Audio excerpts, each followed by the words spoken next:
Format में पूरी तरीके से बिखरी हुई नजर आई और टीम इंडिया का दबदबा देखने को मिला। आप यशस्वी जायसवाल की बात कर लीजिए, दूसरा ही मुकाबला खेल रहे हैं, 84 रनों की शानदार पारी। शुभमन गिल, इनके बल्लों से रनों की बहुत तलाश थी। वनडे सीरीज में फ्लॉप रहे, टेस्ट सीरीज में कुछ खास नहीं कर पाए, लेकिन टी20 सीरीज के शुरुआती 3 मैचों में फेल होने के बाद आखिरकार शुभमन गिल का बल्ला बोल उठा। बिल्कुल, और देखिए मैच समरी आपके सामने है। इस वक्त टॉस जीतकर वेस्टइंडीज ने पहले किया बल्लेबाजी का फैसला। निर्धारित 20 ओवर में बनाए 178 रन 8 विकेट के नुकसान पर। शेमरॉन हेटमायर ने खेली तूफानी पारी, 39 गेंदों का सामना करते हुए बनाए 61 रन। शाय होप ने काफी परेशान किया टीम इंडिया को, 45 रन उन्होंने बनाए 29 गेंदों का सामना करते हुए। वहीं अगर बात करें गेंदबाजी की तो अर्शदीप सिंह ने आज कमाल की गेंदबाजी की, 3 विकेट लिए हैं 38 रन देकर। कुलदीप यादव ने 2 विकेट झटके 26 रन देकर। मुकेश कुमार के खाते में आए 3 ओवर 25 रन देकर 1 विकेट उन्होंने भी लिया, और यूजी चहल 1 विकेट इनके खाते में भी आज गया। लेकिन जब बल्लेबाजी करने के लिए टीम इंडिया आई तो वहां पर यशस्वी जायसवाल और शुभमन गिल क्या कमाल की बल्लेबाजी की।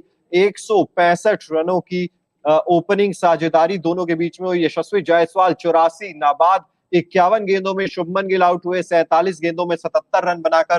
तिलक वर्मा के वो फिनिशिंग टच देखने को मिले, 5 गेंदों में 7 नाबाद उन्होंने बनाए। एकमात्र गेंदबाज वेस्टइंडीज का जिसको विकेट मिली, रोमारियो शेफर्ड, 35 रन देकर 1 विकेट लिया। 3 ओवर करवाए रोमारियो शेफर्ड ने, और टीम इंडिया ने इस मुकाबले को 9 विकेट से अपने नाम कर लिया। जायसवाल ने कमाल किया, अंकिता मिश्रा जी लिख रहे हैं गिल ने जीता दिल। तो साफ तौर पर कमेंट सेक्शन में भी बधाइयां आनी शुरू हो गई हैं अखिल जी। और जिस तरीके का ये मुकाबला था वाकई वेस्टइंडीज के खिलाफ था और हमने जीता है 2-2 की बराबरी पर। अब ये सीरीज जो है वो आ गई है, और अब आखिरी मुकाबला, आखिरी टी20 मैच इस सीरीज का कल यानी कि रविवार के दिन खेला जाएगा इसी मैदान पर, और टीम इंडिया की नजरें होंगी अब जीत पर। लेकिन हमारे सहयोगी मोनू चहल की एक भविष्यवाणी जिसकी तारीफ आज 100% बनती है। उन्होंने कहा था मैच शुरू होने से पहले कि वेस्टइंडीज की टीम 178 रन बनाएगी। 178 का आंकड़ा दिया था उन्होंने, सटीक 178 सटीक। मोनू चहल बिल्कुल जानते हैं, इससे पता चलता है कि क्रिकेट को वो कितना फॉलो करते हैं, बारीकी से फॉलो करते हैं। और वेस्टइंडीज ने टारगेट ठीक दिया था चिराग, क्योंकि मतलब मैच शुरू होने से पहले मोनू ने ये भविष्यवाणी कर दी थी कि 178 रन ही बनेंगे, और 178, अब देखिए ना 177 ना 179, 178। पोल बाबा थे ना, पोल ऑक्टोपस बाबा, फीफा वर्ल्ड कप में काफी चले थे, वैसे ही हमारे पास मोनू बाबा हो चुके हैं हमें। और एशिया कप में हम उम्मीद करेंगे उनसे प्रेडिक्शन ली जाएगी, और जैसे आज उन्होंने सटीक प्रेडिक्ट किया था कि वेस्टइंडीज 178 का स्कोर बनाया भी। हम उम्मीद करेंगे आने वाले समय में वो इंडिया के लिए अच्छी प्रेडिक्शन करेंगे और टीम इंडिया भी उन पर खरी उतरेगी। बिल्कुल, देखिए यशस्वी जायसवाल की ये पारी 84 नाबाद की 51 गेंदों का सामना करते हुए कमाल की पारी थी। 164 का स्ट्राइक रेट, 11 चौके 3 छक्के इस पारी में उन्होंने लगाए हैं। और मतलब यंग टैलेंटेड खिलाड़ी है, ईशान किशन को मौके दिए जा रहे थे लगातार। यशस्वी जायसवाल टी20 डेब्यू के लिए इंतजार जरूर करना पड़ा, लेकिन जब आए हैं तो क्या कमाल आए हैं। और इनको देख के लगता नहीं है कि ये सिर्फ अपना दूसरा ही मैच खेल रहे थे।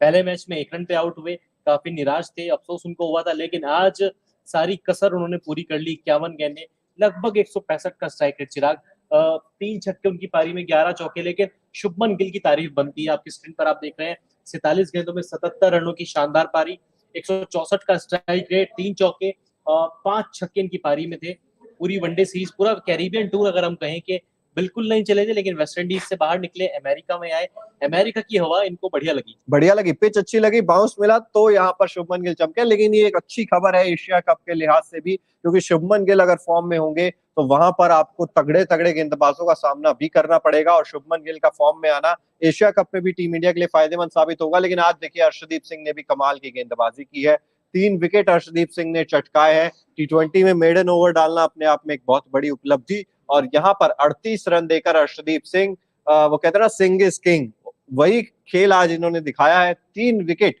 विरोधियों के झटके हैं, 3 विकेट विरोधियों के झटके। पहले टी20 में 2 विकेट लिए थे, दूसरे मुकाबले में 1 विकेट मिला था। पिछले मैच में काफी पिटे थे, महंगे साबित हुए थे, लेकिन कमबैक किया। शानदार गेंदबाजी उन्होंने की, 4 ओवर 38 रन 3 विकेट। और कायल मेयर्स को आउट किया, ब्रेंडन किंग को आउट किया, शिमरॉन हेटमायर को आउट किया, जो कि 61 रन बना चुके थे। आखिरी ओवर में उनका विकेट आया, अगर वहां पे वो 2-4 बड़े हिट और लगा देते तो शायद इंडिया को 190, 100, 200 के आसपास का टारगेट भी मिलता, लेकिन रशीदीप को क्रेडिट जाता है। शुरुआत में जिस तरह का उन्होंने स्पेल डाला था, बस एक मुझे चीज समझ नहीं है कि अपने गेंदबाजों का इस्तेमाल हार्दिक किस तरीके से कर रहे हैं। वो आज भी मेरे लिए एक सवाल बना हुआ है। बिल्कुल, गेंदबाजी पर जरूर होता है क्योंकि कई बार पहला ओवर खुद करने आ जाते हैं, कई बार गेंद अक्सर पटेल को पहले ओवर में थमा देते हैं, मुकेश कुमार कई बार 17वें ओवर में गेंदबाजी करने आते हैं। आज अक्सर पटेल को जब गेंद थमाई तो पहले ही ओवर में 14 रन पड़ गए थे अक्सर पटेल के, और वहां से लगा था कि यार ये स्कोर कहीं थोड़ा ज्यादा तो नहीं होगा। तो हालांकि शुभमन गिल और यशस्वी जायसवाल ने नो डाउट बहुत अच्छी बल्लेबाजी की। पिच ये शायद 178 से कई ज्यादा रनों वाली थी, लेकिन शुरुआती ओवर अक्षर पटेल को देना, क्या ये डिसीजन सही था या इस पे सवाल नहीं उठेंगे? बिल्कुल सवाल उठेंगे। आप कह सकते हैं कि फ्लोरिडा में थोड़ा स्पिन को अच्छी मदद मिलती है, स्पिनर्स विकेट लेते हैं, लेकिन आपकी रणनीति क्या है? आप अर्शदीप से बॉलिंग नहीं करा रहे पहला ओवर, मुकेश कुमार को आज आपने 13वें ओवर में वो पहला ओवर लेकर आ रहा है बंदा, जो कि पहला ओवर डालते हैं और स्ट्राइक बॉलर जिसको कहते हैं। अर्शदीप ने दूसरा ओवर डाला पारी का, उसी ओवर में विकेट लिया, उसके बाद उनको गेंदबाजी से हटा दिया क्या गया। कमाल का कैच वो संजू सैमसन का, काइल मेयर्स की वो विकेट थी। 6 गेंदों में 17 रन तब बना चुके थे, 7 गेंदों में 17 रन बनाकर काइल मेयर्स आउट हुए हैं। लेकिन उस पारी की तारीफ हम लोग कर ही रहे थे कि भाई आज फिर कहीं काइल मेयर्स का तूफान ना आ जाए, लेकिन बीच में आ गई संजू सैमसन की दीवार, विकेट के पीछे क्या शानदार कैच उन्होंने लपका, और सब लोग तारीफ भी करे। उस बॉल पे मिला था अर्शदीप को, और मैं यही कह रहा था कि जब उन्होंने विकेट ले लिया था दूसरी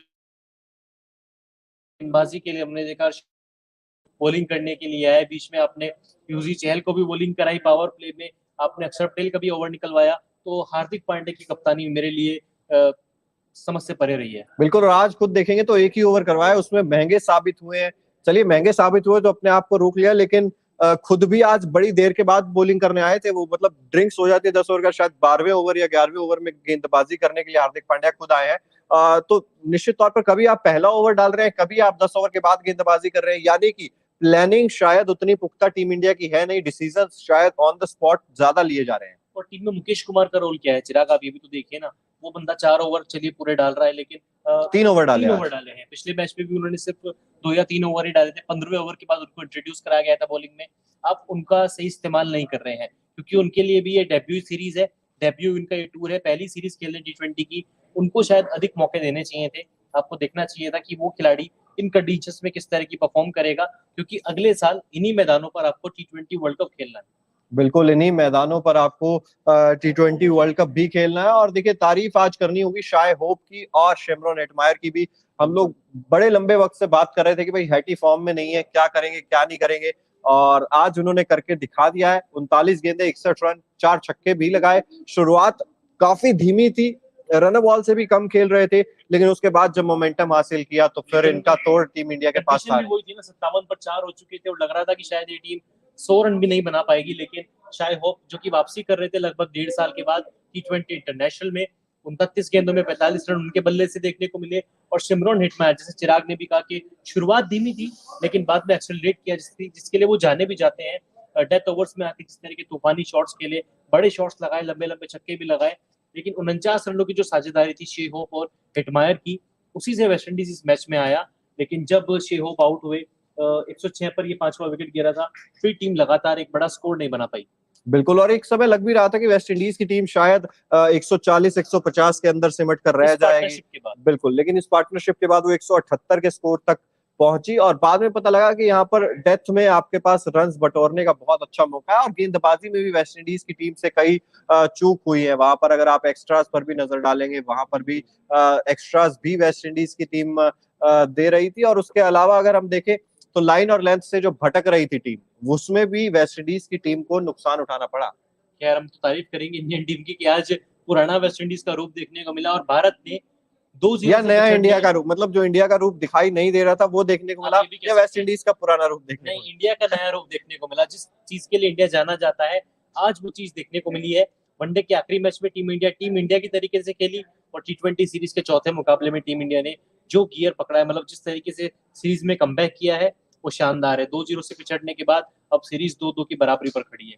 बिल्कुल, सीरीज अब 2-2 की बराबरी पर खड़ी है। और हम लोग बात भी कर रहे हैं जिस तरीके से शुभमन गिल और यशस्वी जायसवाल की वो ओपनिंग पार्टनरशिप हुई 165 रनों की, और एक रिकॉर्ड भी आप बता रहे थे, highest partnership for India in T20s। आप पूरा आंकड़ा लेकर आए थे अखिल जी। जी, मैं पूरा आंकड़ा लेकर आया था, और जो पार्टनरशिप का रिकॉर्ड है जायसवाल और गिल के नाम पर दर्ज हो गया है भारत के लिए, हाईएस्ट ओपनिंग पार्टनरशिप टी20 इंटरनेशनल में 165 रन की है। रोहित और केएल राहुल ने भी 165 रन जोड़े थे 2017 में श्रीलंका के खिलाफ। तीसरे नंबर पर भी रोहित और शिखर धवन का नाम आता है 160 रन। लेकिन अब शुभमन गिल और यशस्वी जायसवाल यंग फ्यूचर है भारतीय टीम का, मतलब माना जाता है कि ये बहुत लंबा क्रिकेट खेलेंगे, इंडिया के लिए मैच जिताएंगे। उसकी शुरुआत अब हो चुकी है। बिल्कुल उसकी शुरुआत हो चुकी है और जिस नई इंडिया की हम सभी लोग बात भी कर रहे थे, आप भी कमेंट सेक्शन में बताइए कि यशस्वी जायसवाल को क्या जैसे ही टीम इंडिया में लेकर आए हैं टी20 की टीम में, और आज तो देखिए प्लेयर ऑफ द मैच का अवार्ड भी मिला है, मुस्कुरा रहे हैं। मुस्कुराए भी क्यों ना, क्योंकि इतनी बड़ी जीत टीम इंडिया को मिली है। उम्मीद कर रहे थे कि 10 विकेट से जीत हासिल होगी, लेकिन शुभमन गिल का वो विकेट जब आया तो मैं तो शॉक्ड रह गया था एकदम से, क्योंकि शायद उस शॉट की दरकार थी भी नहीं। वहां पर आप देख रहे थे कि मिड विकेट पर भी खिलाड़ी था, स्क्वायर लेग पर भी खिलाड़ी था, लॉन्ग ऑन पर भी खिलाड़ी था, लेकिन फिर भी फ्लिक शॉट खेला, उसमें इतनी ताकत थी नहीं, टाइम कर नहीं पाए। चाह रहे थे कि बड़ा शॉट खेल के इंडिया को ये मैच जल्द से जल्द जिताएं, लेकिन उसके बाद भी भारत ने 3 ओवर रहते मुकाबला जीता है। Yashasvi Jaiswal player of the match बने हैं, साथ ही भारत के चौथे यंग प्लेयर बन गए हैं जिन्होंने टी20 इंटरनेशनल में सबसे कम उम्र में अर्धशतक जड़ा है। रिकॉर्ड रोहित शर्मा के नाम पर ही दर्ज है। 20 साल और 143 दिन की उम्र में उन्होंने अर्धशतक जड़ा था। पिछले मैच में तिलक वर्मा ने ये कारनामा किया था, दूसरे मैच में, माफ कीजिएगा, 20 साल और 271 दिन में उनकी 50 पूरी हुई थी। तीसरे नंबर पर ऋषभ पंत का नाम आता है, 21 साल 38 दिन, और चौथे नंबर पर यशस्वी जायसवाल, जो कि अपना दूसरा ही टी20 इंटरनेशनल मुकाबला खेल रहे हैं। 21 साल और 227 दिन की उम्र में उन्होंने अपनी 50 पूरी की। बिल्कुल, और टीम इंडिया का प्रदर्शन लगातार अब देखिए आप शानदार होता जा ही रहा है। मैच के बारे में हम लोग बात कर ही रहे हैं, जिस तरीके